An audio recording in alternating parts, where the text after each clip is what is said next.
want chaos, you got chaos. Colby Covington showed up in, I don't know if you call it rare form. It's just the form you pretty much expect out of him. But he was attacking everybody, not leaving it to just Kamaru Usman. I mean, coming after yours truly as well. It was quite the experience today at the UFC 268 pre-fight press conference. Yeah, it was a wild one. All the energy you could ask for. I mean, full crowd here. Media members wearing unicorn hats and just like all the New York experience you could really ask for. Just a depiction of it all. And yeah, I mean, it had really good energy up there. Obviously, Colby, I don't know what that suit was. Usman had his own, interesting attire as well. But yeah, there was some good back and forth there. A lot of personal things said. Colby Covington, as always, pushing to the very extreme of the limits. I don't know if it was effective. I mean, I'm curious what you think. Was that push by Kamaru Usman in the face-off selling the fight, or did he maybe have something get under his skin there and maybe just have a moment of potential weakness or flaw? I think he's selling the fight, to be honest with you. He's remaining so calm up there, and he's used to it, right? I mean, look, you said good energy. I'll say high energy. I don't know if it was all good energy because,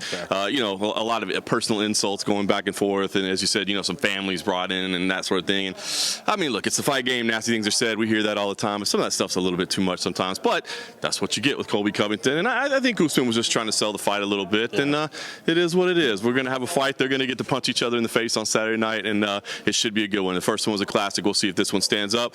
Co-main event, not quite the same energy between those two ladies, but certainly a fantastic fight. It looked like Zhang Weili actually had a decent fan reception here. I thought she might be, the enemy territory, but no, she got that. But Rose Namajunas at this point, calm, cool, collected. I think we talk a lot about her mental state and how she's doing, and I mean, I thought she was just calm, cool, collected up there, even in the face of this one-of-a-kind, crowd here in New York. Yeah, I mean, Rose has kind of seemed like she's found where she needs to be mentally coming into these fights now. She's not getting too high, not getting too low, and it seems to be obviously very effective. She was in a similar mindset going into the last fight, and obviously it paid off really well. But I think this is going to be a obviously longer fight. I think we're going to get to see more out of both women here. I don't think we're going to see like another 60-second head kick or whatever. So while Lee seems locked in, Rose is obviously in a great place. She's so talented, and I think right there it's just seeing kind of the pre-setting of what's going to be a really, really good fight. Yeah, it should be great. Like you said, I think we're going to see more of it. I think, not that you'd ever say the first one was disappointing because it was such a highlight, but you wanted to see more of it play out, and I think we're going to get to see that there.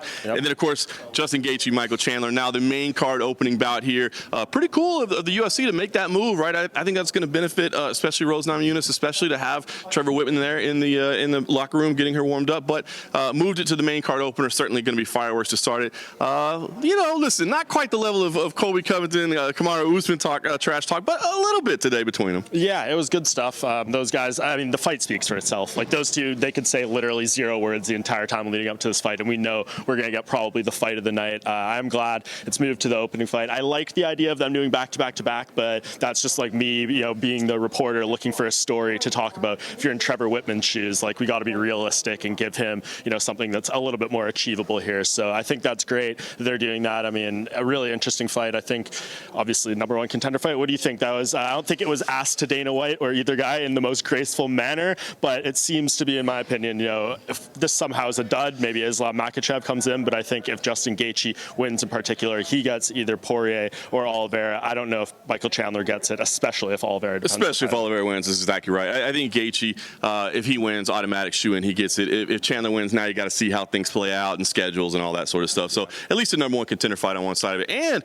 hey, by the way, Justin Gaethje may be setting up a move to 170 in the future to take on Colby Covington. Hey, I know those two have been heated. I mean, I asked Justin about it at the media day, and he kind of, brought up some old comments, or I did bring it up to him. So, yeah, I mean, that's a potential fight down the line. Who knows? I'm curious. I don't know. Did you notice on Colby Covington's chest, did he have a staph infection there? You'd have to go back and look closer. But with the open collar, I looked, and there seemed to be something there. I saw some people pointing it out. So I'm curious. Maybe we'll get a closer look at that tomorrow morning at the weigh-in. So there's your tease. Make sure to watch that on MMA Junkie. They're trying to kick us out of here, so I'll go back and look at the footage later. I'll just say, Colby, breaks my heart, man. I'm gonna go mend my broken heart now. The feelings. I'm gonna go sulk. Maybe have a frosty. This man is solid as a rock. He's okay. Trust me, everyone. All right, stay tuned. 268. It got lined up today. It's getting fired up. We'll have full coverage the rest of the weekend as well.